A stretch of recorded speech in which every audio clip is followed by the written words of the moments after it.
Action.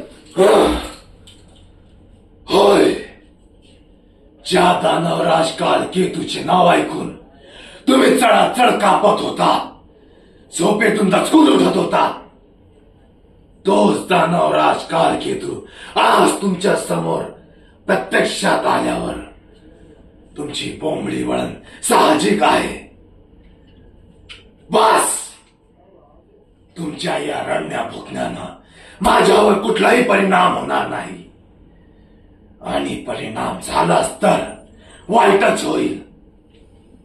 मला चीड येईल, आणि चीड आल्यावर माझी इथली रक्तवाहिनी थळथळ उडेल, आणि मग जिथून कुठून आवाज येईल, मग तो प्राण्याचा असो किंवा माणसाचा, त्याला मधातूनच चिडून टाकेल. म्हणून एकदम शांत, आवाज बंद, चुप.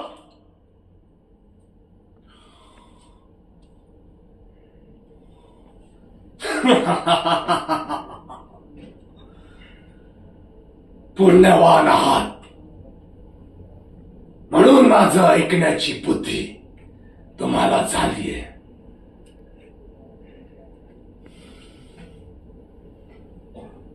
तर आता तुम्ही देवांचा राजा देवराज इंद्र याच्याकडे आमचा निरोप घेऊन जा,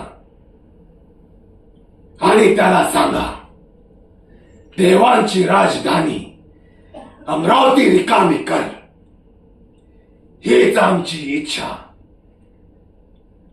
कालकेतूची इच्छा. त्या इंद्राला गर्व झालाय. त्याला वाटतंय की देवांची शक्ती सर्वश्रेष्ठ आहे. त्याचा हा गैरसमज दूर करण्यासाठीच हा कालकेतू आलाय.